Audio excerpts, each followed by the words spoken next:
আমাদের জীবনে যে মানুষগুলো আসে, সৃষ্টিকর্তা কোনো না কোনো প্রয়োজনে সেই মানুষগুলোকে আমাদের কাছে পাঠায়।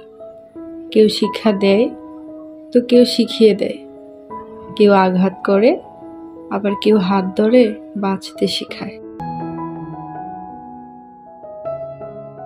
So hello everyone, আসসালামু আলাইকুম। This is me Nusrat Jahan momo and welcome back to my channel. সবাই কেমন আছেন? কি অবস্থা?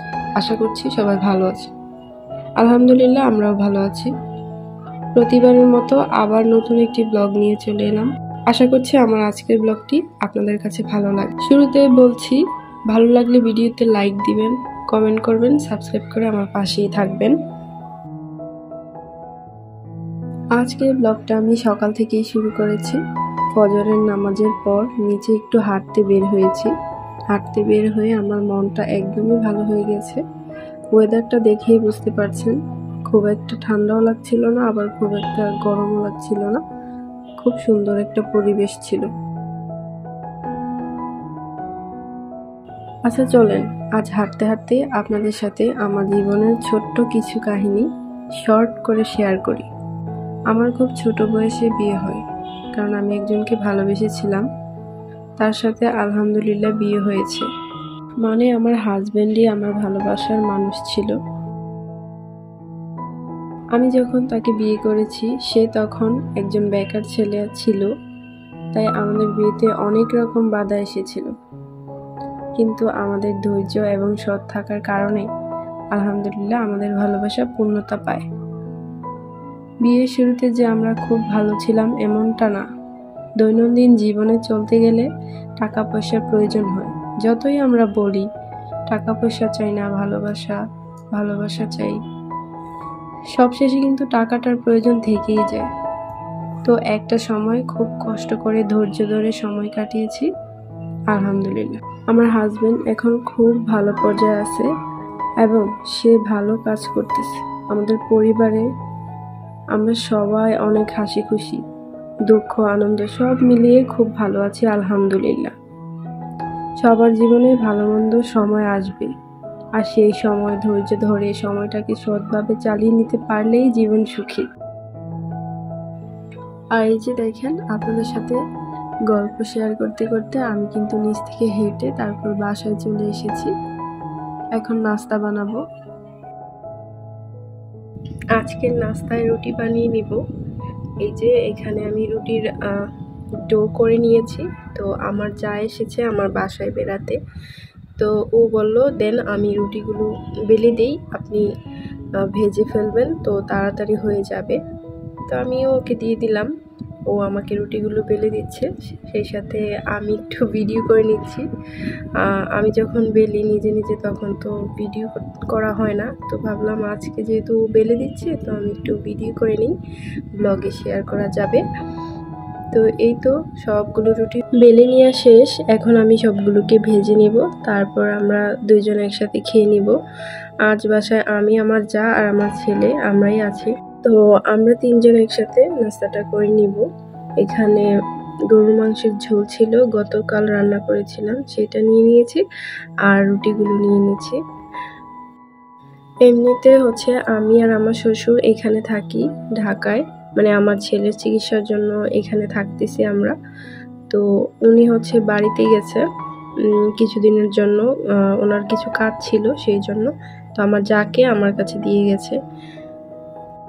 আর এই তো দুই যা মিলে খুব মজা করে নাস্তা করে নিচ্ছি। আসলে যৌথ ফ্যামিলিতে থাকার মজাটাই আলাদা। যদি আপনি সবার সাথে মিলেমিশে থাকতে পারেন তাহলে আমি মনে করি যৌথ ফ্যামিলিটাই বেস্ট। সবাই মিলেমিশে থাকলে অনেকটাই ভালো থাকা যায়।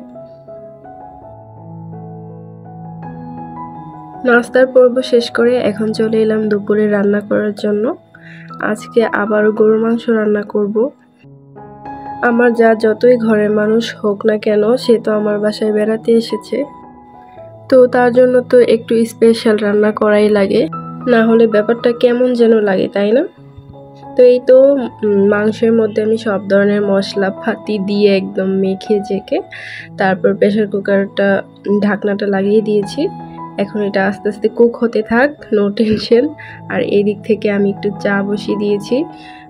আমার ভয়েস শুনে আপনারা বুঝতে পারছেন কিনা জানি না, কিন্তু আমার প্রচণ্ড লেভেলের ঠান্ডা লেগে গেছে। তো আমার ছেলেরও হালকা পাতলা ঠান্ডা আছে। তো ও অবশ্য চা খায় না, আমি একটু চা বানিয়ে নিলাম, লাল চা। এটা খেয়ে নিব। এই তো রান্না করতে করতে আমি চা খেয়ে নিচ্ছি। আর ওই চুলাতে আমি সিম, আলু, কাঁচামরিচ এগুলো সিদ্ধ করতে বসিয়ে দিয়েছি। সিম, আলু, কাঁচামরিচ দিয়ে আমি একটা ভর্তা বানাবো। এই শীতের সিজনে কিন্তু এই সিম আলুর ভর্তাটা দারুণ লাগে আমার কাছে। তো এখানে আমি চাল ধুয়ে নিচ্ছি। আমি সবসময় রান্নার শুরুতেই ভাতটা বসিয়ে দিই। আজকে যেহেতু গরুর মাংস রান্না করছি, তো একটু তো সময় লাগবে, তো গরুর মাংসটাকে আগে বসিয়ে তারপর ভাতটা বসিয়ে দিয়েছি। আর রাইস কুকারে ভাতটা একটু টাইম লাগে, কিন্তু টাইম অনুযায়ী ভাতটা ঠিকই হয়ে যায়, তাই আমার ভাত রান্না নিয়ে কোনো চিন্তাই হয় না। এইখানে আমি আলু সিমগুলো প্রথমে সিদ্ধ করে নিয়েছিলাম, আর এখন একটু শুকনো তাওয়ার মধ্যে ঢেলে নিচ্ছি, এতে করে একটা সুন্দর স্মেল আসবে, পোড়া পোড়া, ওইটা আরও ভালো লাগে। তো মাংসটা প্রেসার কুকার থেকে নামিয়ে নিয়েছি, এটাও হয়ে গেছে, মাংসটা সিদ্ধ হয়ে গেছে। তো এখন আমি আলু দিয়ে দিয়েছি। আর আমি গরুর মাংসে সবসময় কাঁচা আলুটাই দিই, আমার কাছে এটাই বেস্ট লাগে। তো এই তো ফাইনালি ভাতটাও হয়ে গেছে, প্রেসার কুকার ওয়ার্ম মোডে চলে আসছে। আর এই যে এখানে সিম দিয়ে মাছ দিয়ে গতকাল রান্না হয়েছিল, ওইটাও কিছুটা রয়ে গেছে। আর এখানে এই যে দেখেন সিমের ভর্তা বানিয়ে নিয়েছি অফ ক্যামেরায়। আর এটা হচ্ছে আমার গরুর মাংসের ফাইনাল লুক। গরুর মাংসটা দেখতে যেমন টকটকে লাল হয়েছে না, খেতেও দারুণ হয়েছে। আমি রান্না করছি বলে বলছি না, আসলেই মজা হয়েছিল। তো রান্নাবান্না শেষ করে এখন রেডি সেডি হয়ে হসপিটালের উদ্দেশ্যে রওনা দিয়ে দিলাম। এখন আমি রাফসানকে নিয়ে হসপিটাল যাব, আজ ওর ক্লাস আছে। কয়েক মাস আগের কথা বলছি, রাফসান তখন হসপিটালে যেতে চাইতো না, তারপর ওর যে থেরাপি ক্লাস ওই রুমেই যেতে চাইতো না, খুব কান্নাকাটি করতো। ওই ব্যাপারটা নিয়ে আমি অনেক কষ্টে ছিলাম, মানে অনেক টেনশনে ছিলাম। তো এখন আলহামদুলিল্লাহ খুব ভালো। রাফসান তো এই যে দেখেন, ওকে দেখেই বুঝতে পারছেন ও কতটা এক্সাইটেড হসপিটালে যাওয়ার জন্য। ও এখন খুব হ্যাপি থাকে হসপিটাল গেলে, কারণ ওইখানে ওর সমবয়সী অনেক বাচ্চা কাচ্চা আছে, তো ওদের সাথে ও অনেক এনজয় করে, খেলাধুলা করে। সেই সাথে ও এখন অনেকটাই ইমপ্রুভ করছে আলহামদুলিল্লাহ। আর এখন চলে এলাম বিকেলবেলার ভিডিও ফুটেজ নিয়ে। হসপিটাল থেকে চলে এসেছি অনেক আগে, এসে খাওয়া দাওয়া করে গোসল করে নামাজ কালাম শেষ করেছি, তারপর অনেকটা সময় রেস্ট নিয়েছি। আর এই যে এর মধ্যে আমার একটা পার্সেল চলে এসেছে। কিছুদিন আগে একটা ছোটোখাটো পেজ থেকে আমি মাটির কিছু জিনিস অর্ডার করেছিলাম।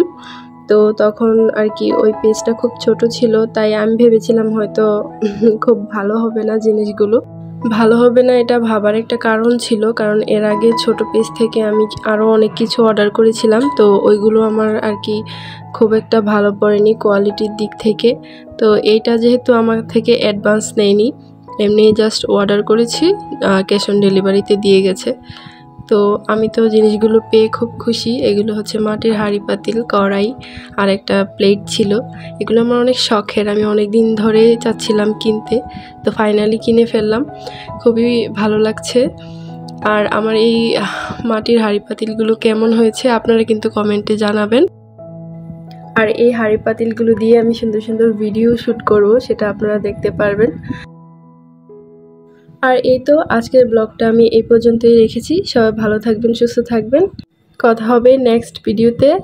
আল্লাহ হাফেজ।